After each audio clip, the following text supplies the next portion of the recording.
Assalamualaikum warahmatullahi wabarakatuh. Nama saya Rizky Saputra dari lokal 3B non reguler.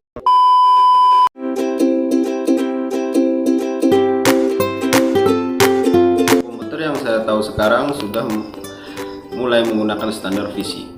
Perusahaan yang dianggap ahlinya dalam pengembangan komputer ini adalah Intel dan Microsoft. Bahkan Microsoft resmi menjadi standar internasional untuk software dan hardware komputer, yang juga disebut dengan generasi kelima. Ini juga sering disebut dengan generasi Pentium karena penggunaannya sebagai salah satu mikroprosesor yang dianggap paling canggih. Komputer pada generasi ini juga mempunyai jutaan warna dengan resolusi yang sangat tajam. Selain itu, pada masa ini mulai berkembang komputer bergerak seperti laptop. Selanjutnya, saat ini masih dilakukan tahap untuk merealisasikan komputer generasi masa depan yang dilengkapi dengan artificial intelligence atau kecerdasan buatan. Tujuannya adalah untuk bisa mewujudkan suatu perangkat komputer yang mampu melakukan komunikasi dengan manusia atau mampu menggunakan input visual dan belajar dari pengalaman pribadi. Komputer pada awalnya berbentuk tabung vakum besar.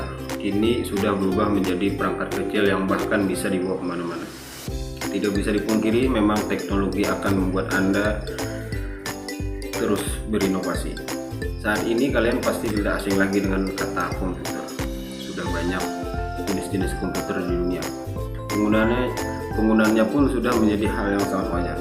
Dalam keseharian mungkin selalu berinteraksi dengan komputer, baik untuk bekerja, mengakses informasi, atau sekedar bermain game. Jenis-jenis komputer sesuai kegunaan yang saya tahu. Pertama itu ada laptop.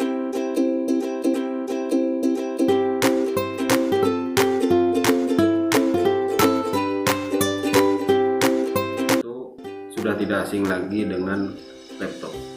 Dilihat dari pengertiannya, laptop merupakan komputer portable yang memangkas layar. Dengan menggunakan teknologi ini, membuat perangkat yang lebih besar dapat dimuat dalam perangkat yang dapat dibawa kemanapun. Poin utama dari laptop adalah kemudahannya untuk dibawa kemana saja, walaupun untuk kepentingan tertentu. Spesifikasi laptop dapat disesuaikan. Yang kedua ada PC atau personal.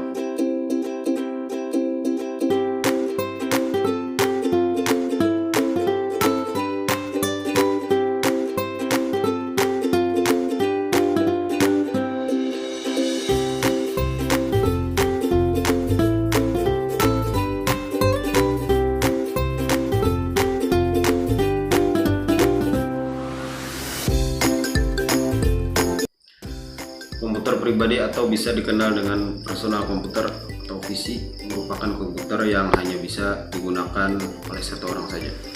Dan penggunaan komputer ini biasanya untuk memenuhi kebutuhan pribadi. PC dapat digunakan untuk menyelesaikan pekerjaan kantor, bermain game, atau kepentingan lainnya. Yang ketiga, server. Merupakan server yang telah dioptimalkan agar dapat menyediakan layanan untuk komputer lain melalui jaringan. Server ini memiliki performa yang kuat dan memiliki kapasitas RAM yang besar. Penyimpanan data dengan menggunakan server akan lebih baik karena setiap komputer dapat terhubung pada sebuah jaringan. Yang keempat ada netbook. Walaupun memiliki ukuran yang kecil dan mudah dibawa kemanapun, laptop dan netbook memiliki pengertian yang sedikit berbeda. Netbook memiliki ukuran yang lebih kecil dibandingkan dengan laptop. Jika dilihat dari fungsinya, netbook dan laptop memiliki kegunaan yang sama. Hanya saja ukuran layarnya yang berbeda. Yang kelima ada desktop PC. Desktop PC terdiri dari seperangkat komputer yang tidak bisa dibawa kemana-mana. Biasanya komputer yang berada di perkantoran dan memiliki spesifikasi yang tidak terlalu tinggi. Pada umumnya, desktop memiliki harga yang lebih murah dibandingkan dengan PC. Yang keenam, PC tablet. Jenis komputer ini termasuk dalam komputer portable yang berukuran seperti buku, sehingga dapat dibawa kemana-mana. PC1 ini menggunakan monitor dengan teknologi touchscreen atau layar sentuh yang dilengkapi dengan pena sebagai kontrol layar. Tablet dirancang untuk aktivitas kantor yang sederhana seperti browsing, menulis, dan aktivitas lain. Biasanya tablet dilengkapi dengan bandel aplikasi penunjang. Siapa dari Anda yang tidak mengenal yang namanya komputer? Tentu sebelum mengenal lebih jauh, kita harus paham apa pengertian komputer itu sendiri. Ya, sebuah alat yang dapat digunakan multifungsi. Ini sudah banyak dikenal semua kalangan usia tua, muda, juga bahkan anak-anak sekalipun. Di zaman canggih seperti sekarang, komputer sudah banyak digunakan di berbagai bidang pekerjaan seperti di swalayan-swalayan, kantor, bank, sekolah, bahkan pertokoan.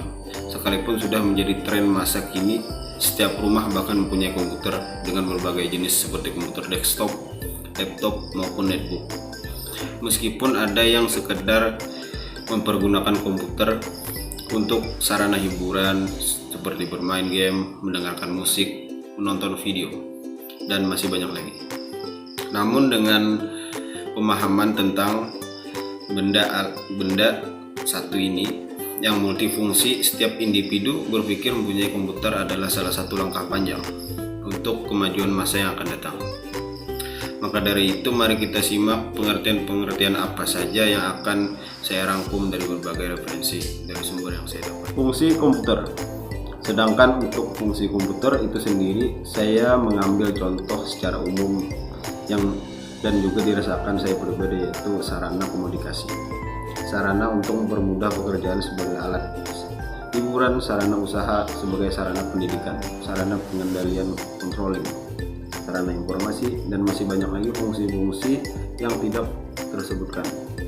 Maka dari itu, jika dalam hal pekerjaan di zaman seperti sekarang, seorang tidak dapat menggunakan komputer dan mengetahui beragam fungsi komputer untuk mempercepat kinerjanya, akan sangat menghambat dalam pekerjaan karena hampir seluruh bidang pekerjaan kebanyakan menggunakan bantuan sistem komputerisasi.